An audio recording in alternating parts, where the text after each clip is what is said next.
समय कभी भी एक जैसा नहीं होता।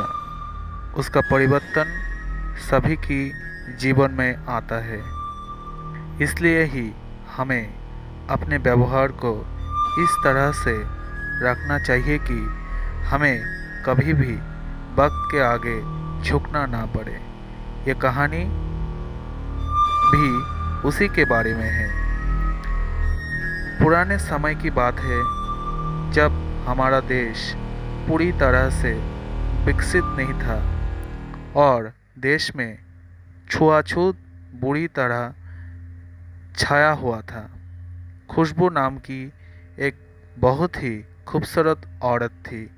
वो पेशे से एक हाई स्कूल टीचर थी। खुशबू स्कूल में बच्चों को पढ़ाने जाती थी, लेकिन उस स्कूल के बच्चों से वो बहुत दूर रहा करती थी। यहाँ तक कि वो बच्चों की किताबें तक के वह हाथ नहीं लगाती थी और सभी बच्चों को अपने से 1 फीट की दूरी से बात करने के लिए कहती थी।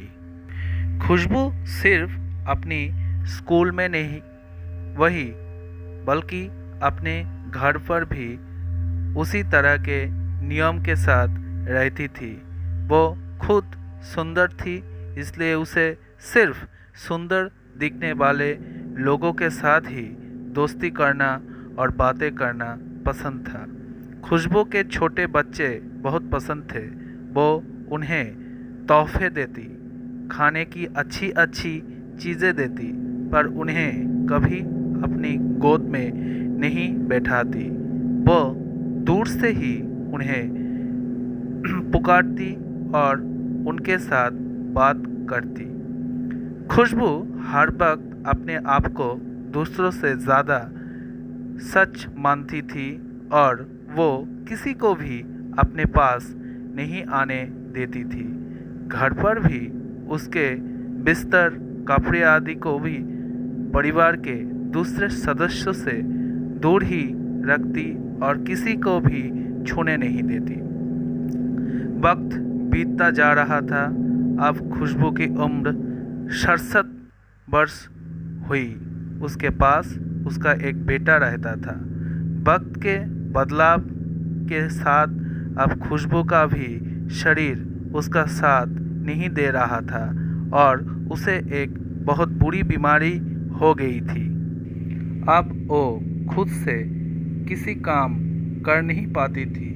अब किसी के सहारे के बिना एक करवट बदलना भी उसके लिए मुश्किल था।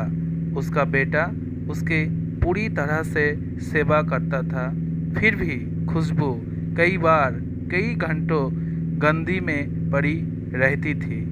जिन नौकरों से खुशबू अपने आप को दूर रखती थी, आज वो उसके सहारे के बिना एक पल भी नहीं रह सकती थी। खुशबू दिल की बुरी नहीं थी, पर जीवन में जिन बातों को लेकर वो सबसे ज़्यादा चिढ़ती थी और अनजाने में ही सही पर दूसरों का दिल दुखाती थी, बुढ़ापे में उन्हें उसी सब बातों का सामना करना पड़ा और वो मन ही मन अपने आप को कोसती थी। समय का परिवर्तन सभी के जीवन में आता है। हम आज जिस चीज़ से भागते हैं, उसी चीज़ का सामना हमें बाद में करना पड़ता है।